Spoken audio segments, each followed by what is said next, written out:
பக்தி ஒளி நேயர்கள் அனைவருக்கும் வணக்கம்.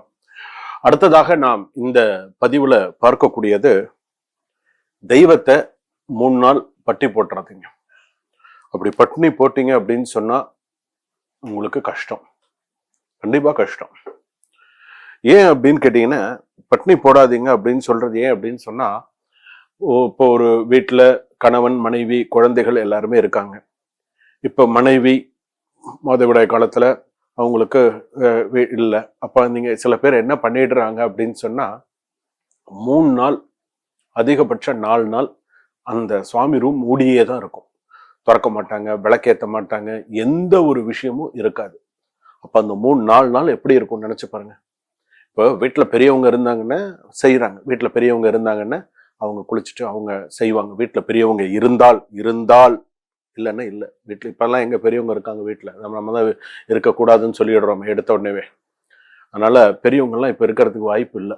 ஏன்னா பெரியவங்களை எங்க கொண்டு விடணுமோ அங்க கொண்டு விட்டுறோம். அதனால இப்ப நம்ம அந்த அந்த மாதிரி இருக்கக்கூடிய காலகட்டத்துல அந்த மாதிரி நாள்ல ஆண்கள் விளக்கேற்றலாமா? ஆண்கள் விளக்கேற்றினா நல்லதா? நான் முதல்ல இன்னொரு விஷயத்த நான் இதுல இப்ப பதிவு செய்ய விரும்புறேன். பெண்கள் விளக்கேற்றி இருக்கும்போது அந்த பெண் விளக்கேற்றினதை ஒரு ஆண் குளிர வைக்கிறாங்க அப்படின்னு சொன்னா மகா பாவம். ஞாபகம் வச்சுக்கோங்க. ஒரு பெண் விளக்கேத்துறா அப்படின்னு சொன்னா ஒரு ஆண் அதை குளிர வைக்கிறாங்க, அணைக்கிறாங்க அப்படின்னு சொன்னா தவறு, முற்றிலும் தவறு. அதே போல ஒரு ஆண் விளக்கேத்துறாங்க அப்படின்னு சொன்னா கண்டிப்பா விளக்கு ஏத்தணும். ஒரு வீட்டுல ஒரு ஆண் விளக்கேத்துறதுல எந்த தவறும், எந்த பாதிப்பும், எந்த தோஷமும் கிடையாது. ஆண்கள் விளக்கேற்றினால் ஒரே திசை தான், கிழக்கு திசை தான். ஆண்கள் விளக்கேற்றினால் கிழக்கு திசை பார்த்து மட்டுமே ஏத்துங்க, விசேஷமா இருக்கும் உங்களுக்கு. ஆண்கள் கண்டிப்பாக வீட்டுல விளக்கேற்றணும். அந்த மாதிரி நாள்ல கண்டிப்பா விளக்கு ஏத்தணும் வீட்டுல. அதுவும் எப்படி விளக்கு ஏத்தணும் அப்படின்னு நான் சொல்றேன். நீங்க தலைக்கு குளிச்சுட்டு, நீங்க குளிக்கிறீங்களே எப்போதும் போல குளிக்கிறீங்களே, குளிச்சுட்டு நீங்க தோட்டிண்டு உங்களுடைய நீங்க என்ன ட்ரெஸ் போட்டுக்கணும்னு விருப்பப்படுறீங்களோ நீங்க போட்டுண்டு சுவாமி கிட்ட விளக்கேற்றணும். விளக்கு ஏத்துறதுக்கு முன்னாடி சுவாமி கிட்ட பூ வச்சிருக்கணும், கண்டிப்பா பூ இருக்கணும். அந்த பூவை கண்ணில் ஒத்திண்டு அதுக்கப்புறமா விளக்கேத்துங்க. நீங்க உங்களுக்கு என்ன ஸ்லோகம் தெரியுமோ சொல்லி நீங்க அந்த விளக்கேற்றலாம். அந்த விளக்கோ உங்களுக்கு என்ன விளக்கு ஏற்றணும்னு தோன்றதோ அந்த விளக்கு நீங்க ஏற்றலாம். ஒரு ஆண் விளக்கேற்றினால் அவ்வளோ ஒரு விசேஷமானது. ஆனா என்னென்னலாம் ஒரு ஆண் விளக்கேற்றும் பொழுது, ஒரு பூஜை ரூம்ல விளக்கேற்றும் போது தனது முழு பக்தி சிரத்தையோட விளக்கேற்றணும். லுங்கி கட்டிட்டு விளக்கேத்துறது கூடாது. இந்த லுங்கி கட்டிட்டு விளக்கேத்துறேன், நான் லுங்கியை மடிச்சு கட்டிட்டு விளக்கேத்துறேன், இந்த வேலையெல்லாம் வச்சுக்க கூடாது. அது சாமி லுங்கி கட்டிட்டு கோயிலுக்கே போக கூடாதுன்னு சொல்றோம். நீ லுங்கி கட்டிட்டு வீட்டுல விளக்கேத்துறது நல்லதா சொல்லுங்க? செய்யக்கூடாது. சுவாமிக்குன்னு ஒரு மரியாதை இருக்கு. அந்த லுங்கி எங்கக்கு இருக்கணுமோ அங்கதான் இருக்கணும். நான் இன்னொன்னு சொல்றேன், பெண்களுக்கும் சொல்றேன், இந்த நைட்டி போட்டுட்டு விளக்கேத்துறதெல்லாம் வேண்டாம். நீங்க உங்களுக்கு 1000 வேலை இருக்கும், அதெல்லாம் வரும். ஸோ ஒண்ணு புடவை கட்டிக்கோங்க, இல்லை ஏதாவது அந்த மாதிரி ஏதாவது. அதாவது இன்னும் சொல்ல போனா பாத்தீங்கன்னா சில பேர் நைட்டி போட்டுக்கிறத ஃபுல் டைம் இதோ வச்சிருப்பாங்க. வீட்டுல இருக்க வேற அவங்களுக்கு வேற ஒன்றும் சொல்றதுக்கு இல்லை. ஆனா அதுக்கு வஸ்திரம், அந்த வஸ்திரத்துக்கு பேர் என்ன தெரியுமா? பிரேத வஸ்திரம்னு பேர். அதுக்கு பேர் பிரேத வஸ்திரம்னு பேர். அந்த நைட்டிக்கு பேர் நீங்க என்ன நினைக்கிறீங்களோ எனக்கு தெரியாது, அது பேர் பிரேத வஸ்திரம்னு பேர். பிரேதம்னா என்னன்னு உங்களுக்கே தெரியும். பிரேத வஸ்திரம் கழுத்து வரைக்கும் போத்திருப்பாங்க. அது பிரேதத்துக்கு தான் அந்த மாதிரி போத்திருப்பாங்க. அது வரும் போகும் வரும், ஒன்றும் பண்ண முடியாது. வீட்டில் இருந்தால் ஒன்று சுடிதார் போட்டுக்கணும், இல்லை ஏதாவது ஒரு புடவை கட்டிக்கணும். அவங்களுக்கு தகுந்த என்ன அது இல்லாமல் எப்படி போட்டுக்கணுமோ அந்த மாதிரி இருந்தால் அது நல்லது. ஆனால் இந்த காலத்தில் அதெல்லாம் எதிர்பார்க்க முடியுமா? சொல்ல முடியாது. முக்கியம் சொல்றேன்னா, ஆண்கள் விளக்கேற்றும் பொழுது பனியன் போட்டுட்டு விளக்கேத்துறது, லுங்கி கட்டிட்டு விளக்கேத்துறது, அந்த மாதிரிலாம் இருக்கக்கூடாது. பூ சுவாமி கிட்ட பூ எல்லாம் பறிச்சு கொண்டு வச்சு ஊதுபத்தி ஏற்றி வச்சு தண்ணி மாற்றி என்னென்னலாம் செய்யணுமோ அந்த அழகா பொறுமையா அதை செய்யணும். அதெல்லாம் இதெல்லாம் தான் அந்த ஒரு பழக்க வழக்கம் அப்படிங்கிறது. இதெல்லாம் தான் பழக்க வழக்கம் அப்படிங்கிறது. லுங்கி கட்டின்லாம் விளக்கேத்துறதெல்லாம் சுவாமிக்கு அதெல்லாம் அப்படியெல்லாம் பண்ணக்கூடாது. சுவாமிக்கு உள்ள நீங்க வேஷ்டி கட்டிக்கோங்க. வேஷ்டி கட்டிண்டு கண்ணுக்கு பூ எடுத்து கண்ணில் ஊத்திண்டு சுவாமிக்கு முன்னாடி வச்சு உங்களுக்கு தெரிஞ்ச ஸ்லோகத்தை சொல்லி குலதெய்வம் பேரை மனசுல நினைச்சு ஒரு ஆண் விளக்கேத்தினான்னா நல்லது. லுங்கி கட்டிட்டு மேல பனியன் போட்டுண்டு ஒரு முண்டா பனியன் மாதிரி போட்டுண்டு சாமி கிட்ட ஒண்ணுமே நத்தில சொட்ட தண்ணி சொட்டெல்லாம் விளக்கேத்த அந்த மாதிரிலாம் தண்ணி சொட்ட தலைக்கு தண்ணி ஊத்தின்னு சொட்ட எப்ப தெரியுமா வருவாங்க? அந்த டயத்துல தான் வர்றது. அது எந்த டைம்னு உங்களுக்கு தெரியும். அது அந்த டயத்துல தான் தலை ஈரத்துணியோட ஃபுல்லா ஈரத்துணியோட அந்த மாதிரி இருக்கிறது எல்லாமே. நமக்கு அந்த மாதிரி எல்லாம் பழக்கம் கிடையவே கிடையாது. எந்த சுவாமிக்கும் அந்த மாதிரி எல்லாம் கிடையாது. தலைக்கு சொட்ட சொட்ட தண்ணியை கொட்டிண்டு அப்படியே வந்து நின்று சாமிகிட்ட அப்படியே தண்ணி கொட்ட கொட்ட கொட்ட அப்படியே நின்று அதெல்லாம் சொல்ல எந்த இதுலயும் கிடையாது. சரிங்களா? இப்படிதான் ஆண்னா இப்படிதான் விளக்கேற்றணும். கிழக்கு திசையை நோக்கி ஏற்றணும். குளிச்சு தன்னை சுத்தப்படுத்தப்படுத்திட்டு சுவாமிகிட்ட மனசுல பிரார்த்தனை பண்ணி ஆண் விளக்கேற்றுறதுல எந்த குறையும் கிடையாது. கிழக்கு திசையை நோக்கி விளக்கேற்றுங்க. அந்த நேரத்துல ஒரு ஆண் கூட 3 நாள் அந்த தெய்வத்தை அவன் பட்னி போடுறான்னு சொன்னா அதுக்கேற்ற கஷ்டம் அவன் அந்த மாசத்துல அனுபவிப்பான்.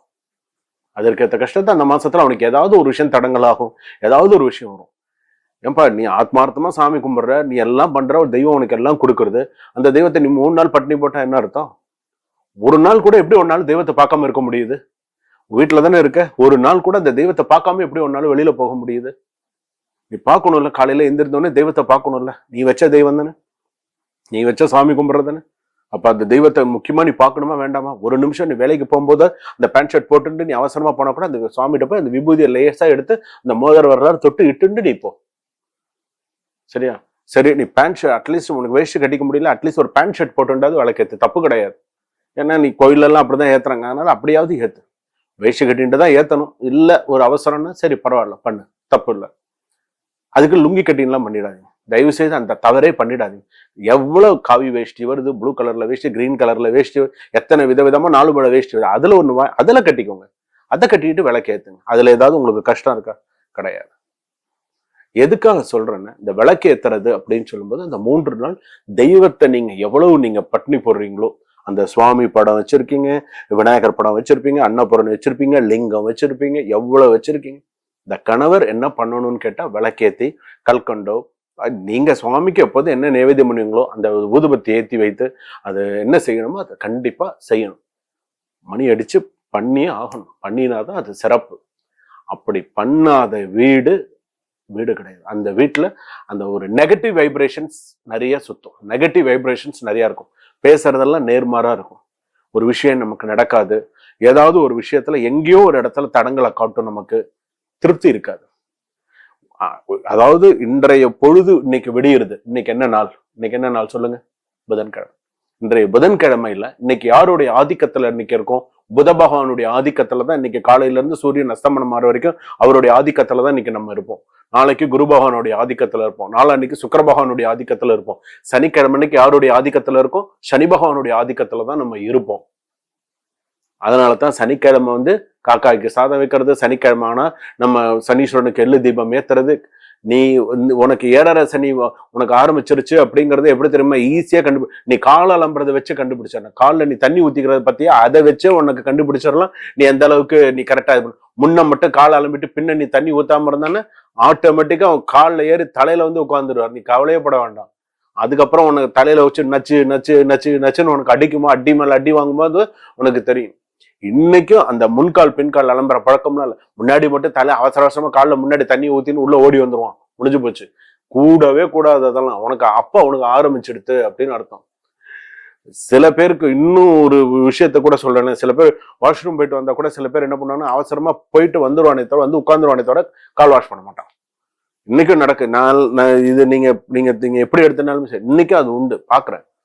ஏன்னா சில பேர் கோவிலா இருந்தா முன்கால் பின்கால் அலசி தலையில தண்ணி தெளிச்சுண்டு அந்த சுவாமியோட படி இருந்தா கூட அந்த படியை தாண்டி தான் போனோம். அந்த படியை மிதிச்சுட்டு போன மகாபாவம் தெரியுங்களா? இந்த படி ஒண்ணு கருங்கல்ல பெரிய படி ஒண்ணு இருக்கும். அதை தாண்டி நம்ம போகணும். அதுல ஏறி நின்று அதுக்கப்புறமா அப்படி இறங்கக்கூடாது. அதெல்லாம் ஒரு விஷயங்கள்லாம் இருக்கு. எதுக்காக சொல்றேன்னா, ஒரு ஆண் விளக்கேத்துறது அப்படின்னு சொன்னா வேஷ்டி கட்டிண்டு நெத்தில விபூதி இட்டுண்டு குங்குமம் வச்சுண்டு பயபக்தியோட சுபம் பவது கல்யாணம் ஆரோக்கியம் தனசம்பதாம் சத்ருபுத்தி விநாசாய தீபஜோதியர் நமோஸ்துதே, இல்லைன்னா ஓம் தீப மகாலட்சுமி நமஹா, தீப சரஸ்வதி நமஹா, தீப துர்காயை நமஹா. அந்தந்த சுவாமிக்கு அழகா சொல்லி விளக்கேத்துங்க. அமோகமா இருப்பீங்க வாழ்க்கையில. நல்ல விஷயங்களை கத்துக்கோங்க. நல்லதே நினைங்க, நல்லதே நடக்கும். அமோகமா இருப்பீங்க. சரிங்களா? சுபம்.